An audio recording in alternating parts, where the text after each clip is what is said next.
이 시간 우리가 함께 나눌 하나님의 말씀입니다. 이 시간 우리가 함께 나눌 하나님의 말씀은 사도행전 3장 13절부터 16절까지 말씀입니다. 신약성경 사도행전 3장 13절부터 16절까지 말씀입니다. 사도행전 3장 13절부터 16절까지 말씀입니다. 네, 말씀을 제가 읽어드리도록 하겠습니다. 아브라함과 이삭과 야곱의 하나님, 곧 우리 조상의 하나님이 그의 종 예수를 영화롭게 하셨느니라.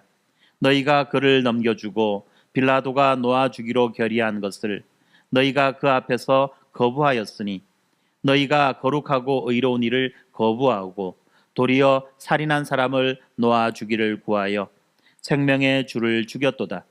그러나 하나님이 죽은 자 가운데서 그를 살리셨으니 우리가 이 일의 증인이라. 그 이름을 믿음으로 그 이름이 너희가 보고 아는 이 사람을 성하게 하였나니, 예수로 말미암아 난 믿음이 너희 모든 사람 앞에서 이같이 완전히 낫게 하였느니라. 아멘. 우리는 지난 시간에 이 사도행전 2장의 내용들을 살펴보았습니다. 사도행전 2장에서 보면요, 이 오순절날 성령이 강림하시고, 또한 이 베드로의 설교로 하루아침에 3,000명이 회심하는 놀라운 장면을 우리가 살펴보았죠. 이렇게 3,000명이 회심하여서 그들이 각자의 자리로 뿔뿔이 흩어진 것이 아니라 새로운 공동체, 교회 공동체가 탄생하는 장면을 우리가 보았습니다. 특별히 그 2장 마지막 부분에 사도들로 말미암아 기사와 표적이 많이 나타나나니 라는 말씀이 나오는데, 이 말씀, 사도들로 인하여서 나타난 이 기사와 표적의 구체적인 내용에 대해서 지금 이 사도행전 3장에서 말하고 있는 것입니다. 사도행전 3장에 오늘 우리가 보는 이 본문, 우리가 읽지는 않았지만 한 가지 사건이 일어나죠. 성전 미문 앞에서 구걸을 하던 그 안전뱅이가, 나면서부터 안전뱅이 된 그 사람이 이제 그 사도들이 그의 손을 붙잡아 일으킬 때에 그가 일어나고 서서 걸으며 뛰며 하나님을 찬양하는 그런 모습들이 나타나고 있습니다. 그 모습을 살펴보기 전에 먼저 제가 여러분들에게 한 가지 질문을 할 것이 있습니다. 그것은 무엇이냐면, 우리가 살면서 아무리 애써도 바뀌지 않는 것이 혹시 우리 안에 있느냐 하는 것입니다. 아무리 애를 써도 바꿀 수 없는 것, 몇 번이고 다짐했지만 여전히 되풀이되는 어떤 습관, 또는 오래전부터 이미 굳어져서 이제는 도무지 손 쓸 수 없이 보이는 그런 관계, 때로는 노력으로는 좀처럼 벗어날 수 없는 어떤 무력감 같은 것들, 이런 것들이 있느냐는 거죠. 마치 이 태어날 때부터 그렇게 생겨 먹은 것처럼 아무리 발부둥 쳐도 제자리인 것 같은 그런 부분들이 우리 각자에게 있다는 사실입니다. 한 사람을 우리가 상상해 봅시다. 오랫동안 그 마음에 무거운 짐을 지고 살아왔던 사람입니다. 나름 잘 살아보려고 자기 개발서도 읽어보고 또 상담도 받아보고 해마다 새로운 결심도 합니다. 그때마다 조금씩 나아지는 것 같습니다. 그러나 얼마 지나지 않아서 요요가 찾아옵니다. 얼마 지나지 않아서 또다시 원상태로 회복되어지는 거죠. 그럴 때 사람들은 조금만 더 노력해보라고, 좋은 습관을 들이면 된다고, 또 마음을 굳게 먹으라고 그렇게 조언합니다. 이런 조언들이 틀린 건 아니지만 그 사람이 가지고 있는 그 문제는 보다 더 근본적인 문제여서, 마치 이 날개가 없는 사람에게 당신이 열심히 손을 휘저으면 하늘을 날 수 있다고 말하는 것과 마찬가지, 그렇게 격려하는 것과 마찬가지 결과를 낳게 된다는 것입니다. 오늘 사도행전 3장에 바로 이런 사람이 등장합니다. 바로 우리들이 그렇게 어찌할 수 없어서 고난당하고 고통당하고 마음 아파하는 그런 상태를 가지고 살아가는 사람의 모습을 보여준다는 겁니다. 나면서부터 40년 이상을 한 번도 걸어보지 못한 사람입니다. 사람들은 그를 날마다 성전 미문 앞에 데려다 놓습니다. 왜냐하면 그 성전으로 들어가서 하나님 앞에 제사 드리는 그 사람들에게 구걸해서 먹고 살 수 있도록 하기 위해서라는 거죠. 그래서 사람들은 날마다 그 사람을 들어다가 성전 미문 앞에 놓고 있다는 것입니다. 이 사람, 성전 미문 앞에 엎드려서 구걸하는 이 사람, 사람들에게는 그냥 한낱 미문의 거린입니다.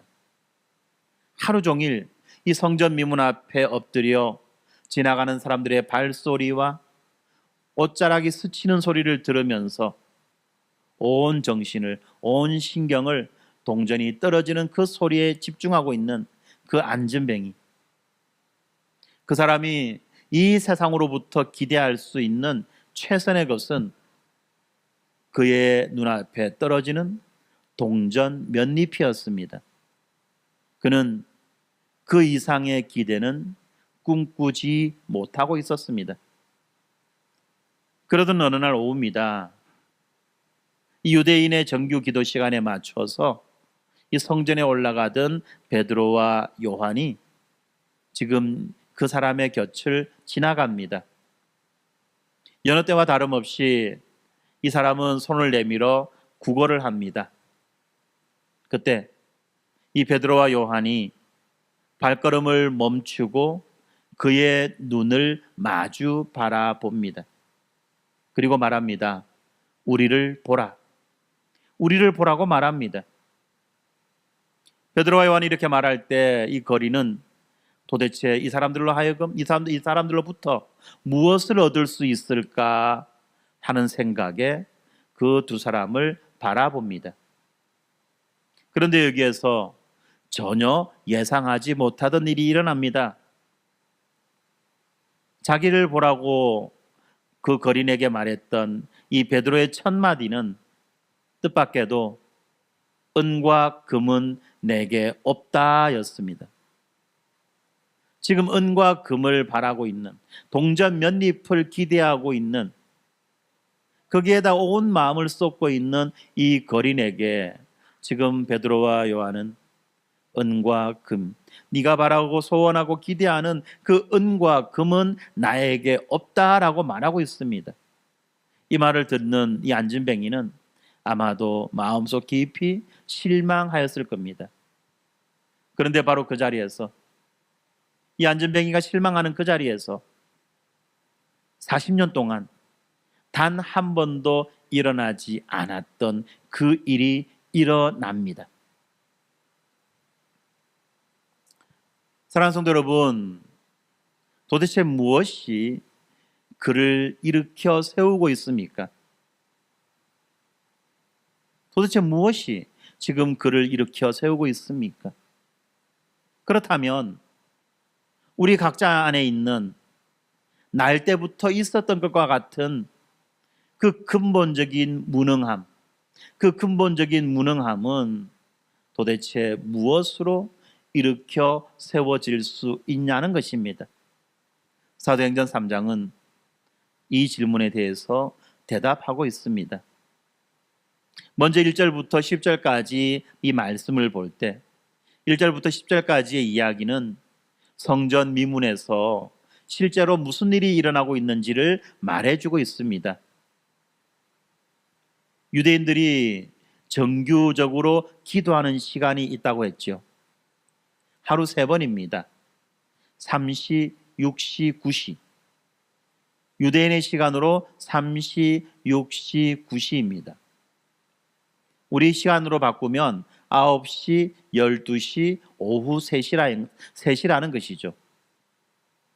그때 지금 베드로와 요한이 성전으로 올라가는 시간은 제9시, 오후 3시입니다.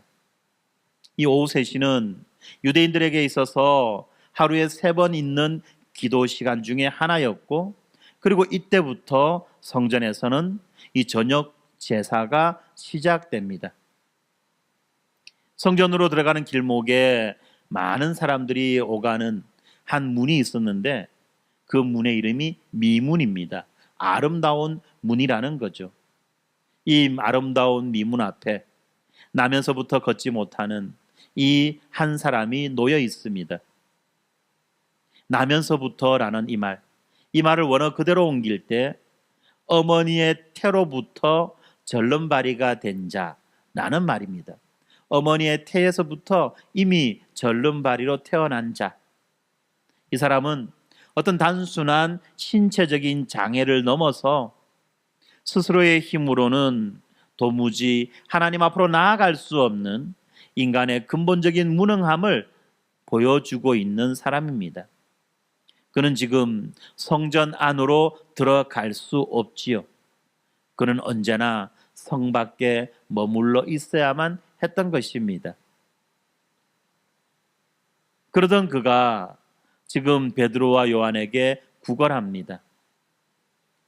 그리고 베드로와 요한은 지금 그를 주목하고 있습니다. 주목한다.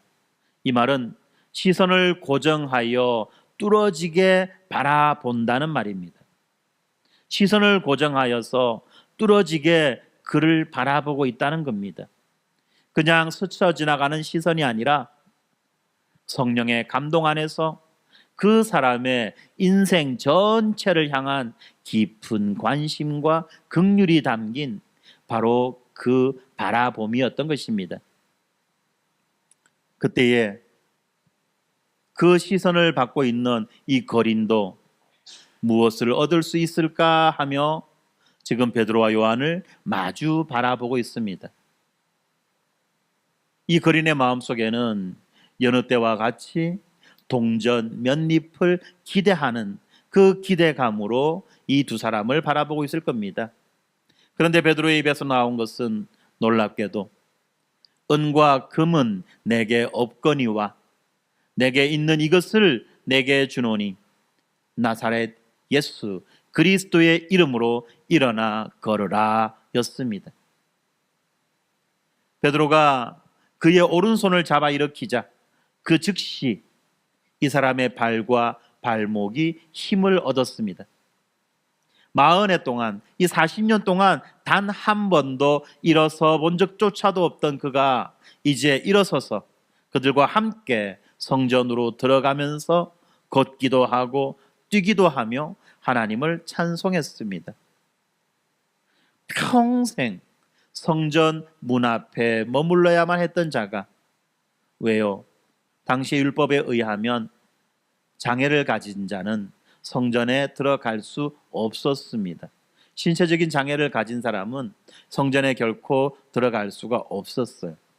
그래서 이 사람은 성전으로 들어가는 문 앞에 앉아서 구걸을 했던 겁니다. 그는 들어가고 싶어도 성전에 결코 들어갈 수 없었습니다. 그러던 그 자가 이제는 자기 발로 걸어서 성전 안으로 들어가고 있습니다. 선지자 이사야는 아주 오래전에 장차 메시아의 시대가 오면 그때에 전원자가 사슴같이 뛸 것이라고 예언했습니다.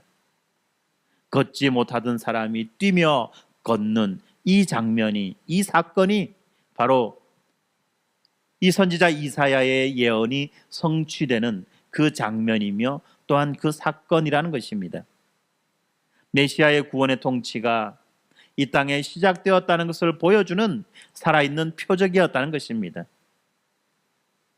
지금 온 예루살렘이 이 성전 미문에서 구걸하는 이 사람을 알고 있었습니다. 그러다 보니 이 사람이 회복되어서 스스로가 일어나서 걷고 뛰고 하는 이 모습, 이 놀라움은, 이것은 누구도 부인할 수 없는 공개적인 증거가 되었던 것입니다.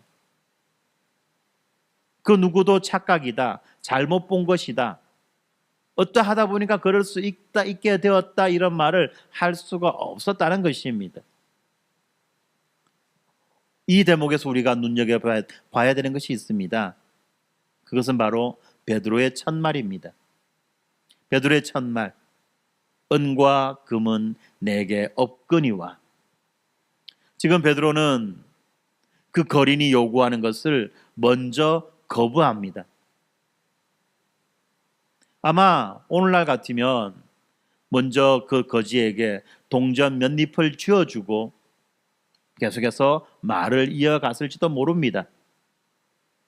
그러나 지금 사도들은 그렇게 하지 않았지요. 은과 금은 내게 없거니와. 그 거린이 바라고 소망하고 기대하는 것을 먼저 거부했던 것입니다. 이 거린은 40년 동안 언제나 은과 금, 다시 말하면 이 당장의 필요를 채워주는 그 도움을 구걸했습니다. 무엇이 자기에게 정말로 필요한 것인지 그는 판단하지 못했던 거죠. 기대할 수도 없었습니다. 그런데 여러분, 정말 이 사람에게 있어서 정말 필요한 것이 무엇입니까? 고작 하루 살아갈 수 있는, 고작 하루 떼거리를 벌 수 있는 그런 것이 아니었죠. 그가 정말 필요로 했던 것, 그에게 정말 필요한 것은 무엇이냐? 쥐어주는 동전 몇 잎의 적선이 아니라 그의 삶의 회복이었다는 것입니다. 베드로가 거린에게 준 것은 잠깐의 적선이 아닙니다. 40해, 이 40년간의 그 무능함을 단번에 뒤집는 완전한 회복이었던 것입니다. 우리들의 삶도 여기에서 멀지 않습니다. 우리들도 이 근본적인 문제들을 은과 금에 해당하는 것들로 때우려고 합니다. 관계가 무너지면 돈으로 때우려고 하고, 마음이 텅 비어버리면 쇼핑으로 채우려고 하고, 삶이 흔들리면 자기 개발과 심리적인 처방으로 다잡으려고 합니다. 물론 이런 것들이 전혀 쓸모없다라고 말하는 건 아닙니다. 상담도, 좋은 습관도, 그리고 어떤 재정적인 도움도 삶에 어느 정도는 도움이 됩니다. 그러나 우리가 정말로 고통받고 있는 문제, 다시 말하면 우리 스스로 일어나서 걸을 수 없는 그 근본적인 무능함은 결코 이런 것으로 해결되지 않는다는 사실입니다. 어떤 한 사람이 있습니다. 그 사람은 일 중독처럼 보이는 그러한 삶을 살아가고 있습니다. 주변 사람들은 그를 보면서 그가 정말로 성실하고 부지런하다고 칭찬합니다. 그러나 정작 본인은 인정받지 못하면 자신이 아무것도 아닌 것 같은 그런 두려움에 쫓겨서 일하고 있습니다. 수입이 좀 더 많아지고 직급이 한 단계 더 올라가면 자기가 가지고 있는 그 두려움이 사라질 것이 같아서 그 사람은 달리고 또 달리고 또 달려가고 있습니다. 그러다가 그 사람이 원하는 그런 성과를 얻는다고 할지라도 그때 두려움은 잠시 잦아들지 영원히 없어지지 않고 또다시 그에게 다가오고 그를 엄습합니다. 그가 붙잡고 있던 그의 성취, 다시 말하면 그의 손에 들고 있는 그 약간의 금과 은은 잠시의 허기를 달래줄 수는 있어도 그 두려움의 뿌리 그 자체를 뽑아내지는 못한다는 말입니다. 무엇이 가능합니까? 무엇으로 가능할까요? 오직 내게 있는 이것, 사도가 말했던 오직 내게 있는 이것, 곧 나사렛 예수 그리스도의 이름만이 그 뿌리를 뽑아낼 수 있는 것입니다. 근본적인 무능함은 근본적인 은혜로만 다루어집니다. 여러분 아셔야 돼요. 우리가 가지고 있는 근본적인 무능함, 근본적인 문제들은 잠깐의 처방으로 해결되지 않는다는 겁니다. 근본적인 은혜로만 그 문제들을 해결할 수 있다는 것입니다. 그러면 이 은혜, 이 근본적인 은혜가 어디서부터 올까요? 계속해서 살펴보겠습니다. 11절부터 15절까지는 이 치유받은 사람이 일으키고 있는 반향과 그 일에 대한 베드로의 해설이 나옵니다.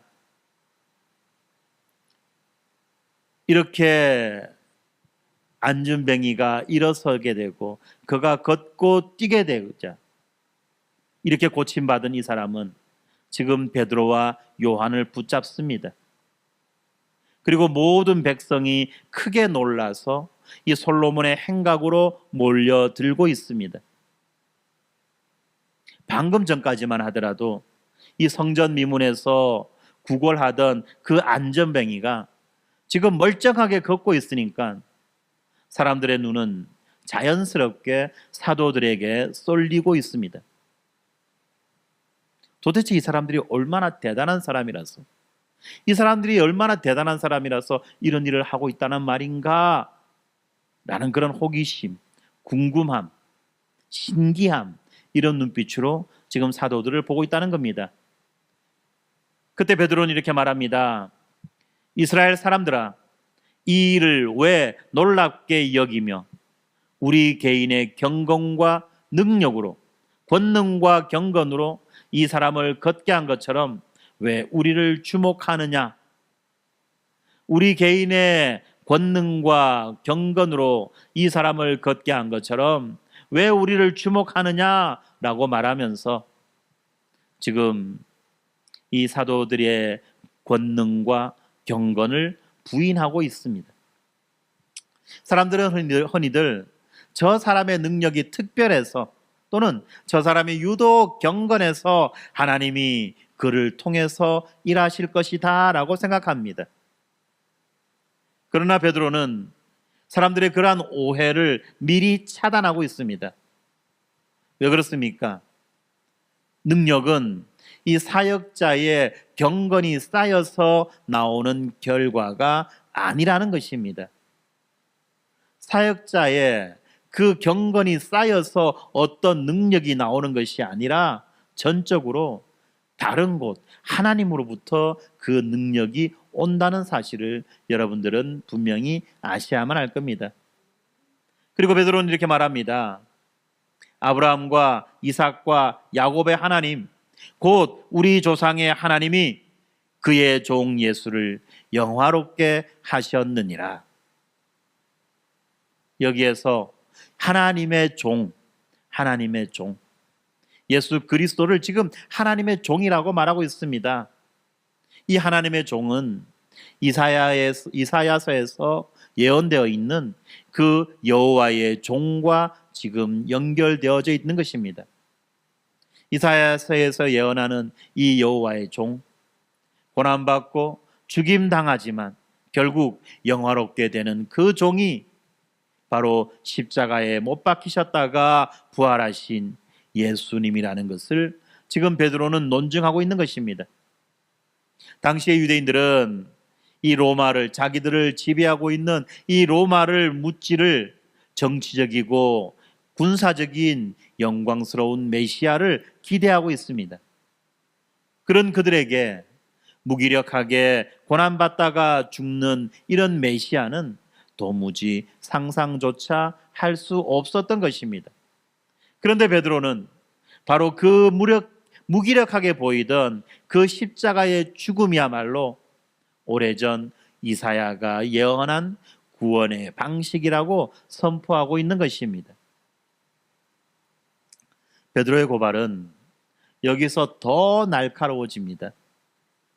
너희가 그를 넘겨주고 빌라도가 놓아주기로 결의한 것을 너희가 그 앞에서 거부하였으며 거룩하고 의로운 일을 거부하고 도리어 살인한 사람을 놓아주기를 구하여 생명의 주를 죽였도다.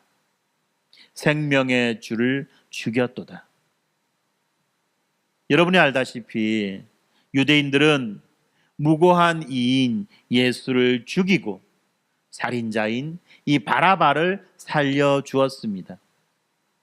생명의 주, 생명의 주. 생명 그 자체의 근원이며 모든 생명을 향해 앞서 걸어가시는 그분, 그 생명의 주를 죽였다는 이 베드로의 말은 청중들의 마음을 깊숙하게 찌르고 있습니다.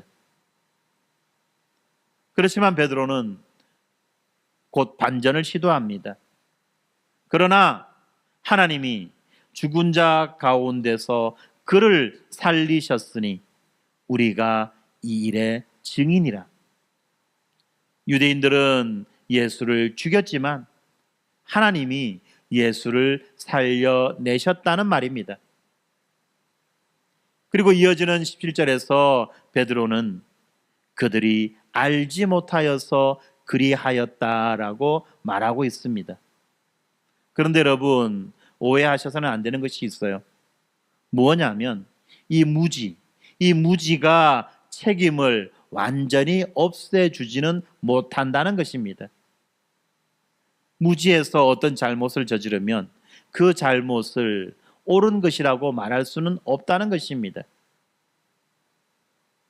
단지 이 하나님의 자비가 들어올 수 있는 그 여지를 열어주고 있는 거죠. 죄가 없는 것은 아니다. 죄는 있다. 그러나 너희들이 모르고 하지 않았느냐? 다시 말하면 인간이 이 무지함으로 저지른 그 극악한 그 범죄가 하나님의 구속 계획을 좌절시키는 것이 아니라 오히려 그 하나님의 그 구원의 계획에 성취되어지는 그 통로가 되었다는 것입니다. 그렇지만 그 죄를 저지른 사람들의 책임이 사라지는 건 아니죠. 그래서 베드로는 그들에게 회개를 촉구하고 있습니다. 마찬가지로 우리 안에도 이 베드로가 꾸짖은 그 유혹이 숨어 있습니다. 어떤 좋은 일이 나를 통해서 일어날 때 우리는 은근히 그 영광의 한 조각이라도 내 몫으로 챙기고 싶어 합니다. 겉으로는 아주 겸손하게 하나님이 하셨습니다 라고 말하지만 마음 한켠에서는 사람들의 인정과 사람들의 칭찬을 기대한다는 것입니다. 그러다 보니까 어떻습니까? 내가 어떤 봉사를 하고 나서도 아무도 알아주지 않으면 왠지 모르게 서운합니다. 그리고 또 누군가가 마땅히 내가 받아야 된다라고 생각되는 그 칭찬을 가로채면 왠지 모르게 억울합니다.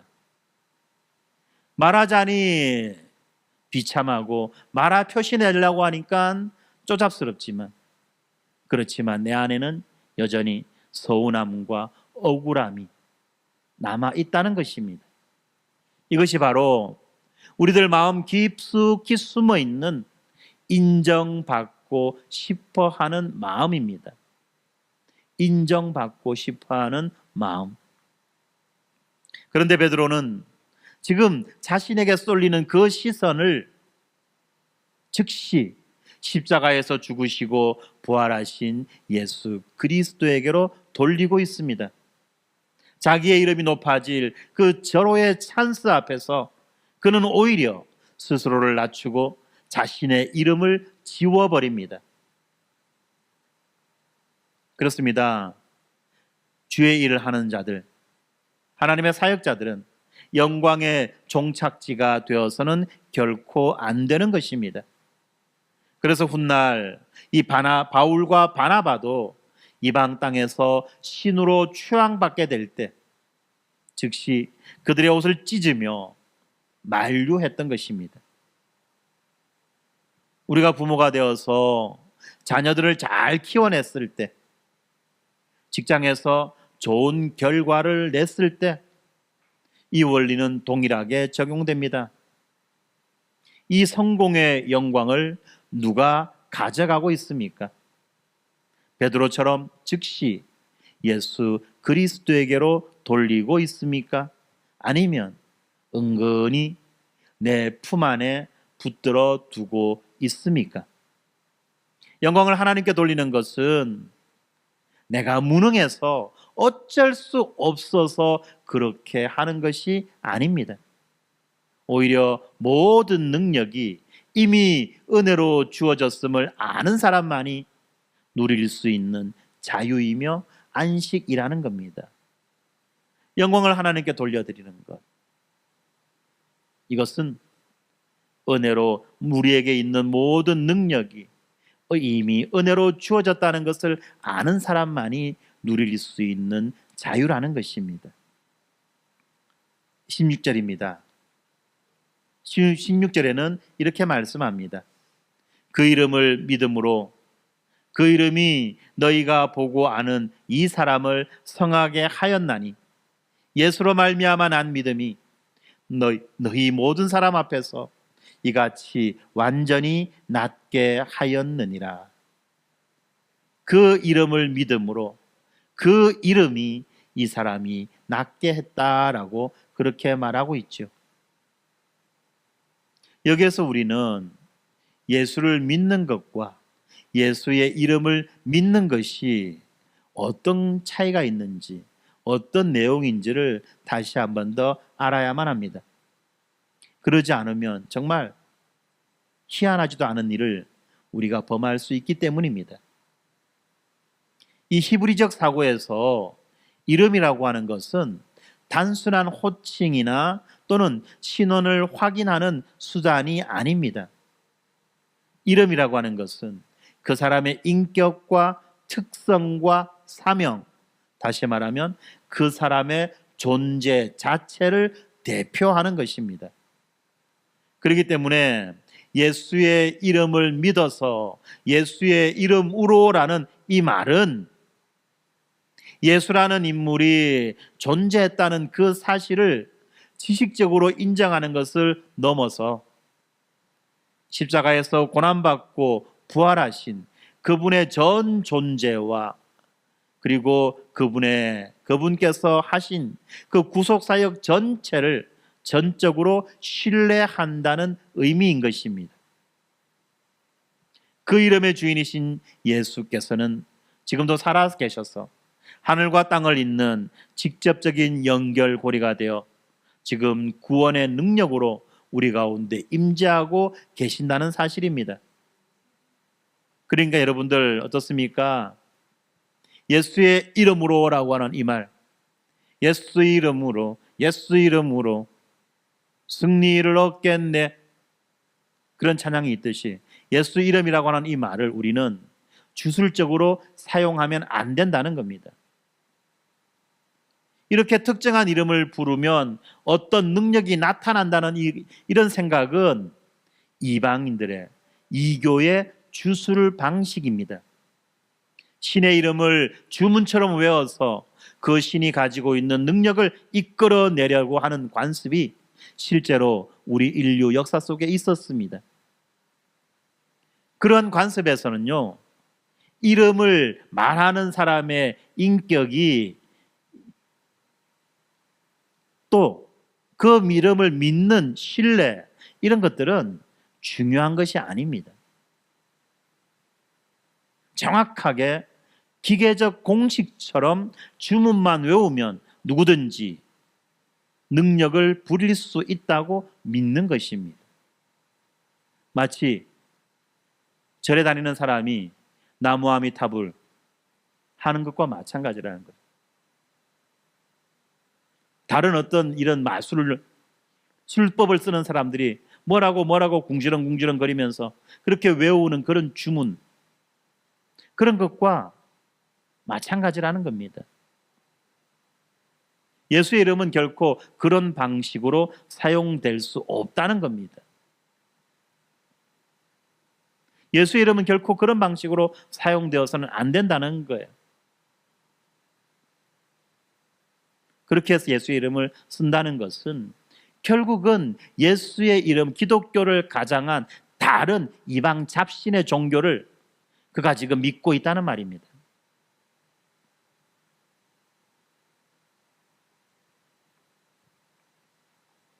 오늘 본문을 우리가 자세히 보면 아주 결정적인 차이를 볼 수 있습니다. 16절입니다. 16절은 단순히 그 이름이 낫게 하였다라고 말하고 있지 않죠. 뭐라고 말하고 있습니까? 16절에서는 그 이름을 믿음으로, 그리고 예수로 말미암아 난 믿음이 낫게 하였다라고, 그 이름을 믿어서 나았고 예수로 말미암아 난 믿음이 그를 낫게 했다라고, 이렇게 믿음이라고 하는 단어를 두 번이나 반복해서 나음과 연결시키고 있습니다. 이 주술이라고 하는 것은 인격에 대한 신뢰 없이 기계적인 공식을 말하면 자동적으로 작동하는 겁니다. 그러나 여기에서는 살아계신 예수라고 하는 이 인격에 대한 믿음이 없이는 아무 일도 일어나지 않습니다. 다시 말하면 이름이라고 하는 것은 발음되어 나타나는 소리가 아니라는 겁니다. 믿음의 대상이신 예수 그리스도 자신을 가리키는 것입니다. 그렇기 때문에 베드로가 이 거린에게 요구한 것도 마치 이방의 어떤 주문처럼 예수라는 단어를 따라 외우라고 말하지 않았다는 거죠. 내가 예수를 말하니까 너도 나를 따라서 예수라고 해 라고 하지 않았다는 겁니다. 예수라는 단어를 따라 외운 것이 아니라 부활하신 예수 그리스도의 권세 아래에 자신을 온전히 내어드리라는 것이었습니다. 16절에 이 완전히 낫게라는 이 표현은 흠없는 온전한 회복을 말합니다. 40년 동안 굳어있던 그 발과 발목이 그의 이름 앞에서 절반이나 또는 부분적으로 회복된 것이 아니라 남김없이 완전히 회복된 것입니다. 여기에서 한 걸음만 더 들어갑시다. 우리가 더 주목해야 될 것은 예수로 말미암아 난 믿음이라는 표현입니다. 이 믿음은 지금 이 거린이 스스로 마음을 다잡아서 만들어낸 것이 아닙니다. 이 사람은 처음부터 자기가 고침받을 것을 요구하지도 않았습니다. 기대하지도 않았죠. 4절에서 베드로가 그에게 주목했을 때도, 그리고 5절에서 그가 두 사도를 바라보고 있을 때도 그의 마음속에서는 오직 한 가지, 이들로부터 몇 개의 동전을 얻을 수 있을까라고 하는 그 기대감이었습니다.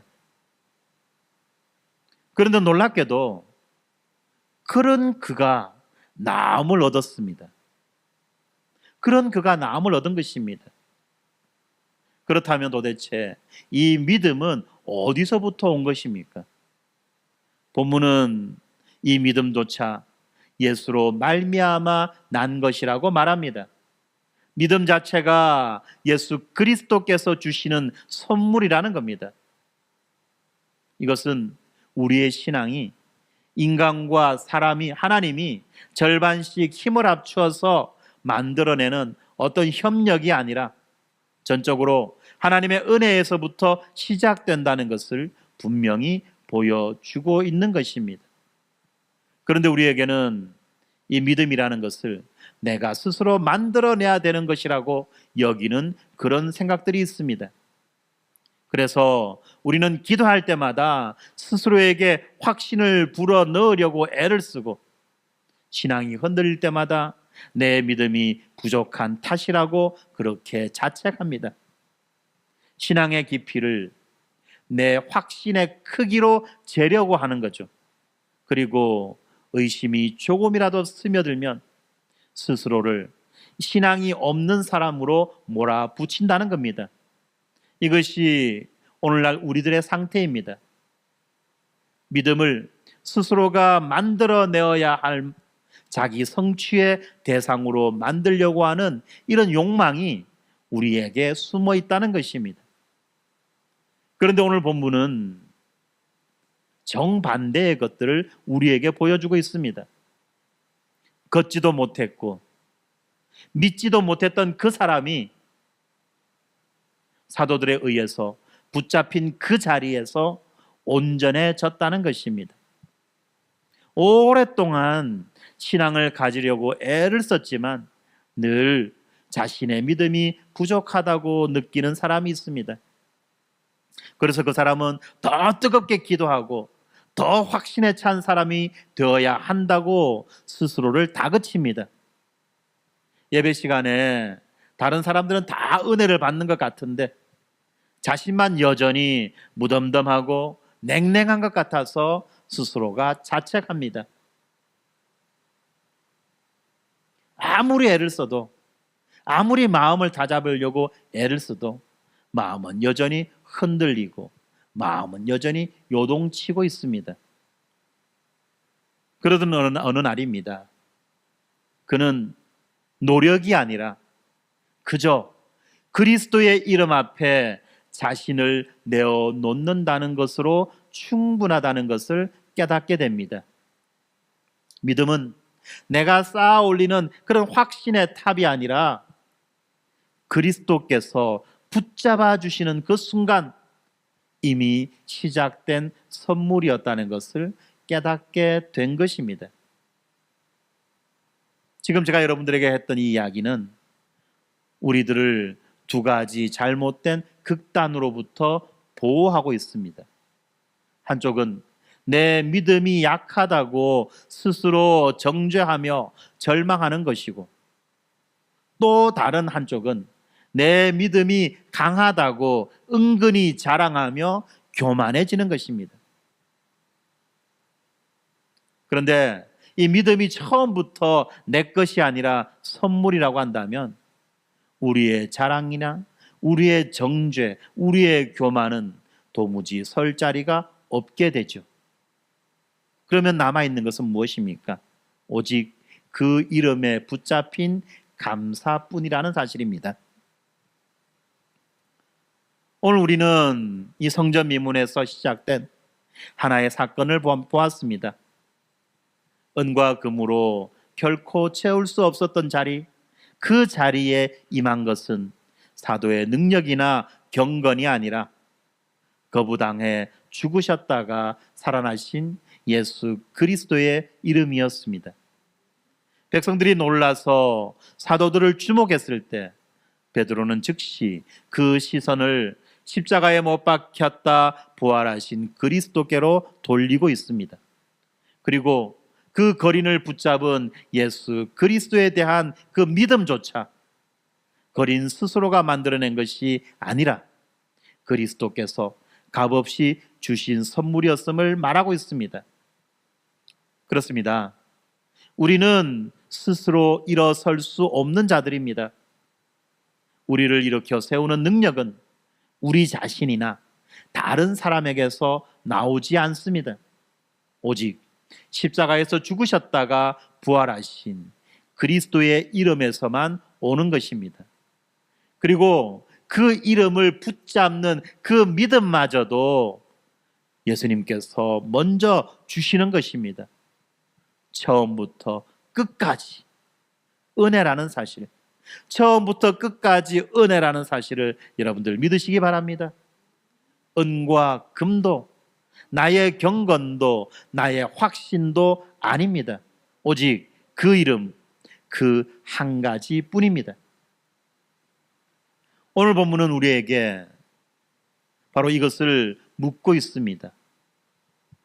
여러분 안에 있는 나면서부터 걷지 못하게 만드는 것은 무엇입니까?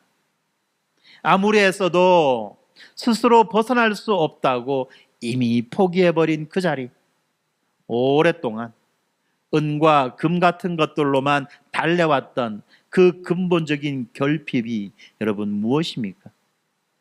그것은 어쩌면 끊어내지 못하는 습관, 회복되지 않는 관계, 도무지 사라지지 않는 두려움이나 공허함일 수도 있습니다. 또는 겉으로는 신앙생활을 잘 하는 것처럼 보이지만 정작 마음속 깊은 곳에서는 하나님보다 사람의 인정을 더 갈망해 온 것일 수도 있습니다.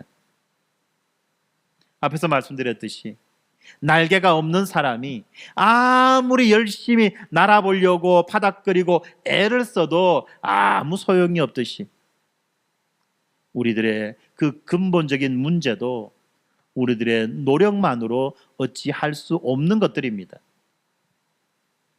그러므로 우리에게 필요한 것은 또 다른 결심이 아니라 우리 밖에서 오는 바로 그 능력인 것입니다. 베드로가 그 거린에게 다가가 손을 내밀었던 것처럼 오늘 그리스도께서는 우리들에게 다가와 계십니다. 예수님은 우리에게 은과 금을 주겠다고 말씀하지 않으십니다. 그것보다도 훨씬 크고 근본적인 것, 곧 그분 자신의 이름을 내어주셨습니다.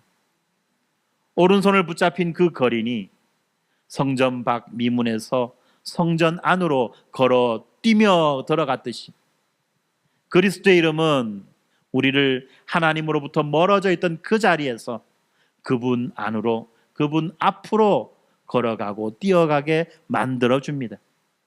그 이름 앞에서 이 40년 묵은 그 무능함이 순식간에 뒤집어졌습니다. 여러분이 얼마나 오랫동안 그 자리에 머물러 있었는지는 중요하지 않다는 것입니다. 혹시 그 이름 앞에 나아가 본 적이 없다면 여러분, 오늘이 바로 그날입니다.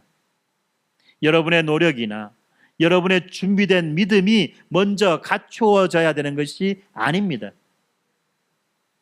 성전 미문에 앉아있던 그 거린처럼 그저 여러분 앞에 내밀어진 그 손을 붙잡기만 하면 되는 것입니다. 그리고 이미 그 이름 앞에서 살아가시는 분들이라면 이번 주 3가지를 한번 점검해 봅시다. 첫째는 내가 여전히 은과 금 같은 것으로 어떤 근본적인 결핍을 메우려고 하고 있지는 않는지 돌아보시기 바랍니다. 돈이나 성취, 취미나 관계로 잠깐 결핍을 달래고 그렇게 해결되었다고 착각하고 있는지는 아는지 여러분들 돌아보아야만 합니다. 두 번째로는 내 삶에서 일어난 좋은 일들의 영광을 은근히 내 몫으로 챙기고 있지는 않는지 살펴보시기 바랍니다. 칭찬을 들었을 때 그 영광을 누구에게 돌리고 있는지 정직하게 돌아보라는 말입니다. 세 번째로는 내 믿음의 크기를 재는 대신에 그 이름의 크기를 바라보는 하루하루를 보내시기 바랍니다. 흔들리는 날에도, 확신에 찬 날에도 우리 믿음의 근거는 언제나 내 느낌이 아니라 그리스도의 이름, 예수의 이름 그 자체라는 것입니다. 사랑하는 성도 여러분, 그리스도의 이름은 2000년 전 성전 미문 앞에서만의 능력이 아닙니다. 오늘 이 자리, 여러분이 앉아있는 그 자리에서도 동일한 능력으로 나타나는 것입니다. 은과 금을 아무리 쌓아도 얻을 수 없었던 그 회복이 그 이름 앞에서 순식간에 일어났던 것처럼 오늘 여러분의 자리에서도 그렇습니다. 여러분이 그 이름에 붙잡히게만 한다면 우리는 더 이상 성전 앞 그 미문에만 머물 필요가 없다는 것입니다. 사랑하는 성도 여러분, 나사렛 예수 그리스도의 이름으로 일어나 걸으시기를 바랍니다. 기도하겠습니다. 생명의 근원이신 하나님, 우리 안에 나면서부터 걷지 못하는 것 같은 근본적인 무능과 결핍이 있음을 이 시간 고백합니다. 은과 금으로 그 자리를 메우려고 했던 우리들을 용서해 주시고 오직 예수의 이름만이 우리를 온전히 일으킬 수 있다는 것을 믿게 하여 주시옵소서. 주님의 이루신 그 선한 일의 영광을 은근히 가로채려는 마음을 꺾어주시고 모든 찬송이 오직 주님께로 향하게 하여 주시옵소서. 우리들의 믿음마저 주님이 주신 선물임을 알게 하시니 감사합니다. 흔들리는 날에도 우리들의 확신의 크기가 아니라 주님의 이름의 크기를 붙들게 하여 주시옵소서. 오늘 그 이름이 우리들을 붙잡아 주셔서 일어나 걷게 하여 주시옵소서. 거룩하신 예수님의 이름으로 기도합니다. 아멘.